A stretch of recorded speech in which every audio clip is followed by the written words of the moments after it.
narimo kureba kuri za social media mbona ubukwe bw'umwana wa nyakwigendera Major Fred Rwigema.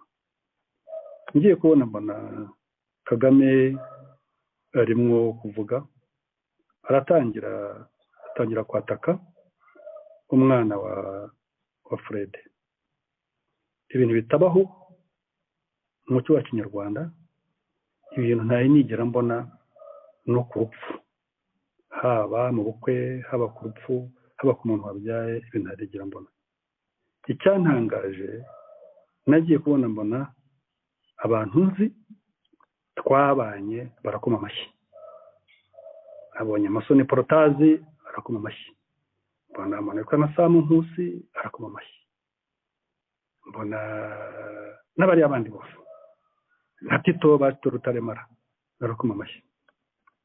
Serge, ni ukuvuga ngo n'uyo nk'umwana ari yaba ari umwana wa Kagame, njyewe umuntu akajya ahangaha akumva ko yajya no kujya kumuharabika, ntabwo nabyemera.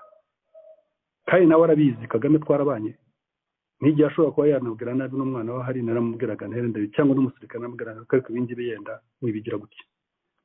Icyo nshaka kubwira ni iki: kubona abantu mu Rwanda bagenda bakaduharabika bakadutuka, si uko babikunda, si uko babyifuza. Kubona bakoma amashyi ko bavuze uriya mwana ni ikintu muri FPR nakwita ko ari sakirego. Niyo umwana yaba yenda hari ibyo yabakora ari kujya kumuvugira mu bukwe kuriya mu buryo bumeze gute, bishoboka biti? Yashobora guhamagara umubyeyi we akamujyana mu biro cyangwa akamushakira aho bahurira akamubwira ati kora ibi n'ibi. Kubikora kuriya abantu bagakoma amashyi, nicyo nshaka kuvuga, bagakoma amashyi bakora nka biriya. Kuki batahaguruka bagatuka noneho na RNC? Ibyo urumva ko babikora. Hari abantu bari hanze bambwira bati z'abasirikare twaragendaga tukajya kwa Kabarebe amaze ibyumweru bibiri baramufunze, tukamubwira ngo ambara uniform, ngo ari ingando nugerayo ariko ngo nugutwa Kayumba, agaruka akagenda akajya kubikora kandi afunze. Ibi nashaka kubwira ngo abo mwumva batuka RNC abenshi si uko babishaka, nicyo nashaka kubwira. Niyo mpamvu nkubwiye story, si uko babishaka. Icyambere nuko bagomba kubikora kugira ngo yenda bigaragaze neza imbere y'ubutegetsi. Abandi barabikora kugira ngo yenda ejo bazabona akazi, abandi barabikora kubera yuko babibategetse. Maze rero mu Rwanda hari ikibazo. Opposition ntabwo abanyarwanda bajya bayibona nk'ikintu cyabafasha. Opposition bayibona nk'umwanzi.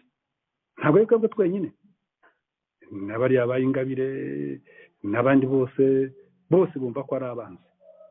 Kandi nyamara ushobora no kutumvikana na Kagame ushobora kutumvikana, ariko ntabwo wavuga ngo njyewe ntabwo numvikana n'abanyarwanda bose. Kagame washobora kumfata nka enemy, njyewe ntabwo mufata nka enemy, ariko washobora kumfata nka enemy kandi n'uburenganzira bwe. Ariko ntabwo njyewe ushobora kuvuga cyangwa RNC ngo ni enemy w'abanyarwanda. Ibyo ntibishoboka, kuko igihugu ni icyacu, tugikunda nk'uko n'abakirimo bagikunda.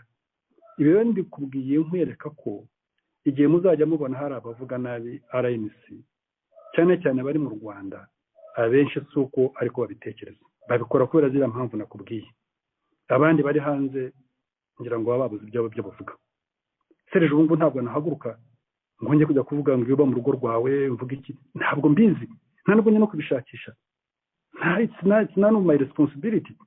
Wowe waba uri mu rindi shyaka runaka ukajya gushakisha ibyo muri RNC, wavuze iby'iwawe ushaka iki? Aho rero ni hahandi aho wumva hariho abantu bakora mu cyongereza bavuga intrusion, ikintu cya intrusion, kwinjira kujya gushakisha ibitakureba. Urakoze cyane. Urakoze cyane General Kayumba. Nibyo n'urwo rugero rutanze General Kabarebe tariki ya 20 hari inkumba nibyo yakoze, yongera guhamagara urubyiruko ngo kurwanya enemies, kwidentify enemies, abanzi ngo bari ku mbuga nkoranyambaga, ngo birirwa bavuza induru gusa, ngo bari mu mashyaka. Donc nk'uko wari ubitanze urugero, nibyo yakoze tariki ya 20. Ndagira